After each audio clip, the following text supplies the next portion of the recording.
Kasi yun yung test ng faith natin. Like si Job. Si Job dito sa Bible, grabe siya.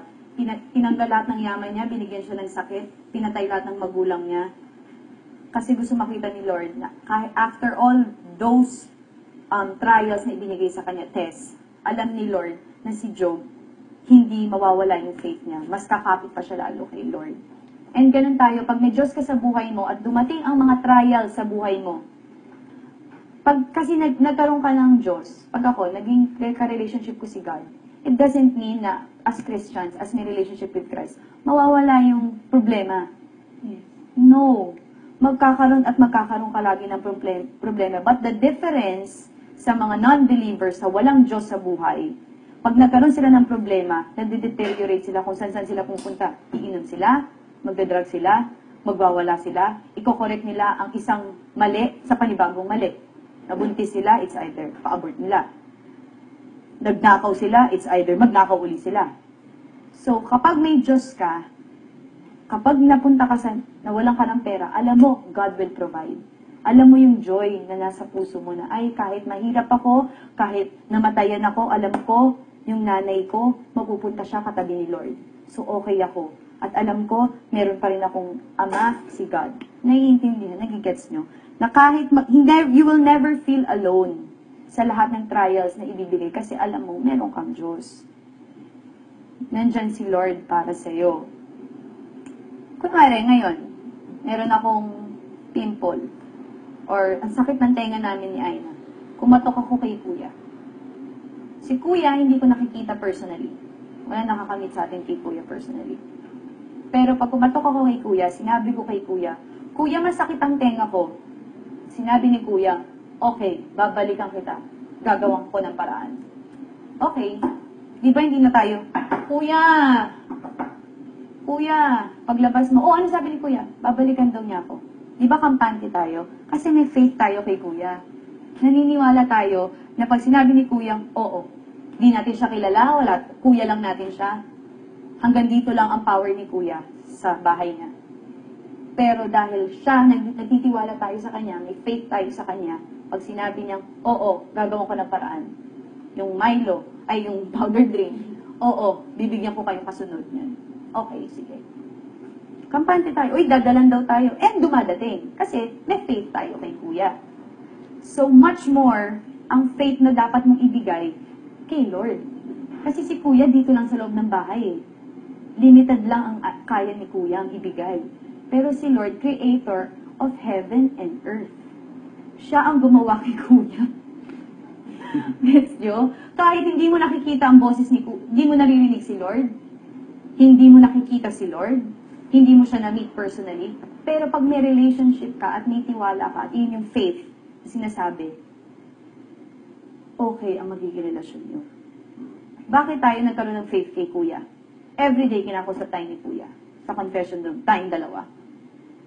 So, okay ka. Imagine mo, hanggang ngayon, hindi ka pa rin kinakausap, tinatawag ni Kuya alone. Tingin mo ba, pag meron kang problema, tatawagin mo si Kuya? Hindi. Kasi, hindi naman ako tinatawag ni Kuya, hindi naman niya ako kinakausap, dito na lang ako. Pero since meron tayong relationship sa kanya, meron tayong one-on-one with Kuya, pag meron tayong gusto request, pag meron tayong, nahiya ako, pero sige, sabihin ko kay Kuya. Pag may naramdaman tayo, pag tinawag niya tayo, papasok tayo. Kasi hindi tayo nahiya, kasi may relationship. Siya yung Kuya natin dito. So, ganun din tayo dapat para magkaroon tayo ng faith with Christ. Kailangan everyday, you talk to Him. Every day, every trials. Kung anong nangyayari dito, nire-report natin kay Kuya. So, every time, every minute na may nangyayari sa'yo, i-report niyo lahat kay Christ. I-report niyo lahat kay Lord, kay Jesus.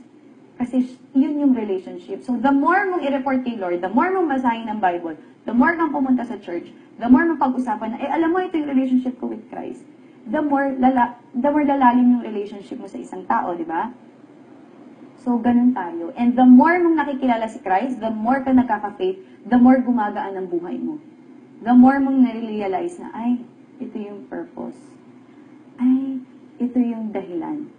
O kahit hindi mo nakikita yung dahilan because you walk by faith, not by sight. Kaya minsan si Lord, ang ginagawa niya, bibigyan kanya ng trials, pero hindi niya sasabihin sa'yo kung bakit. So, bakit ganun? Ano ba naman yan? Bakit ako nagkaroon ng bulutong? Bulutong ako, magkakapram ako. Sakit, di ba? Pero hindi nangyari sa akin yun. pero marirealize mo lang, sooner or later, kasi you trust Him. So, ito naman yung difference ng temptation sa trials. Si God puts us to test. Like Kuya. Kuya gives us challenges para ma-test yung capability natin lumabas, ilabas natin yung galing natin sa lahat ng task. Ngayon, creativity, teamwork talaga, ilalabas niya sa atin dito, saka logic natin. Si God, ganun din siya sa trials. Temptation. Kunwari, bigyan ko uli dito aside. Ay, gawin natin, girls, yung yung napkin, ibigay natin sa boys. Kasi may free will naman tayo, hindi naman tayo kinokontrol ni Kuya na bawal kayong mag-isip. So, tara, gawin natin. Ginawa namin. Or sige, gawin na, wala naman tayong, bilang binigay, mabait si Kuya doon, hindi tayo binigyan ng, yung lapel, hindi natin sinuot yung lapel. Binigyan niya ngayon dahil doon, meron tayong parusa, yung maging dikya tayo, or kami, hindi kami makatulog. Bakit nangyari sa amin yung trial na yun? It's because also of us. Hindi naman ginawa ni Kuya na papahirapan ko to, hindi ko to papatulugin. Hindi. Kasi, kaya namin ginawa yun. Kasi, consequence yun ng ginawa namin mali. Dahil sa free will namin. Nagigets niyo ba? Or may tanong kayo? So, si Lord, hindi siya naglalagay sa inyo ng temptation. Kunwari, may magandang babae. Nari lang, magandang babae. May asawa ka. Sinex mo ngayon yung magandang babae, sasabihin mo, si God naman kasi, ba't naman kasi nilagay niya ako dun sa babaeng, may magandang babae. So, anong gagawin ko? May magandang babae. So, kailangan ko talaga siyang ganun eh. Si God, nilagay niya ako sa temptation. Pag tinanong ka, bakit nasa ka ba? Clubhouse. Beer house. Gets nyo? Kaya ka nagkaroon ng babae kasi dinala mo ang sarili mo sa lugar na pwede kang ma-tempt. And ang temptation, iyan yung pag-give in natin sa nature, sa sinful nature natin, sa flesh. Sinabi ni Kuya na bawal kumuha ng chichirya kasi dapat matuto tayo. Kumuha kami ni Kevin. Kasi, gusto namin. Gutom ako, gusto ko kumain. So, pinakinggan ko yung sinful desire ko, flesh desire ko. Which is mali. So, naparusahan kami ni Kuya. Nagigets nyo? So, kung sumusunod ka naman talaga kay Kuya, just like sumusunod ka kay Lord, ini-entrust mo yung buhay mo kay Lord, siyang bahala sa'yo, alam mo na kung ano man trials, challenges na ibigay niya sa'yo, alam mo na magpapatibay sa'yo yan, para sa'yo rin yun. So, it's all for your own good also. At para mag-glorify ang pangalan niya. Magiging maayos yung buhay mo, hindi ka naman mapupunta sa mga sitwasyon na talagang lugmok na lugmok ka. Nagigets niyo po ba? So ngayon, ang gusto ko lang sabihin sa atin, gusto ko lang chips. Ang gusto ko lang sabihin sa atin na ngayon, nandito tayo ngayon sa loob ng bahay ni Kuya. Sobrang dami ang umaasa, ang nagro-root. Gusto ko si Aina, gusto ko si Daniel, gusto ko si Nicole. Nakikita ko sarili ko sa kanya, gusto ko si Michelle, gusto ko si Jane, gusto ko si Ford, gusto ko si Jacob.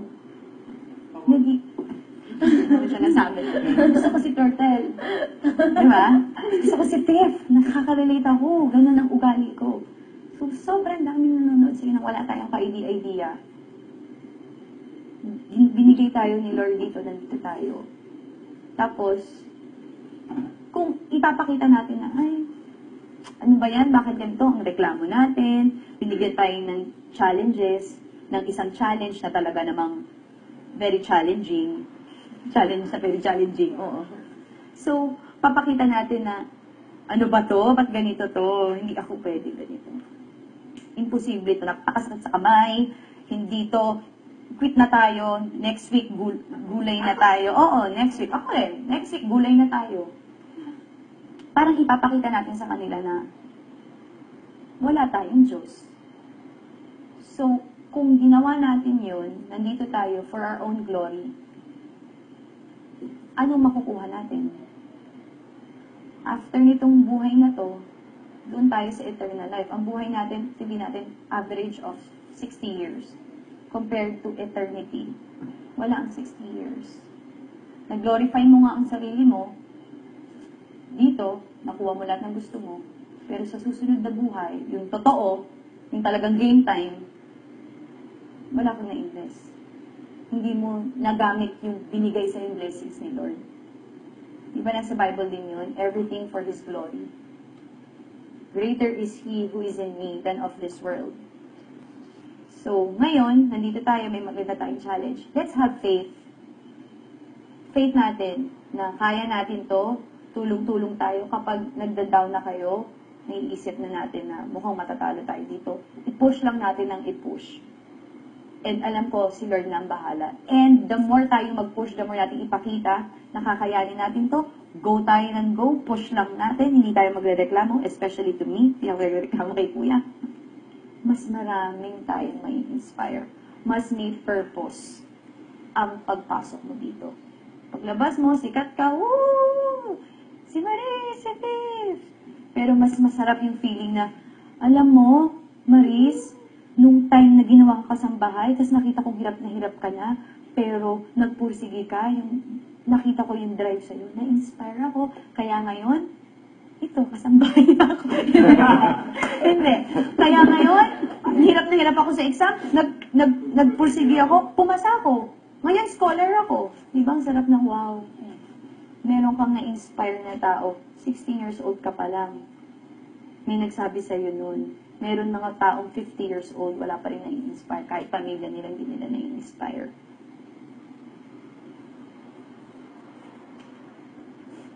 Ha? Janie, you want to add? Michelle, sino gusto na mag-add? Me, a little lang.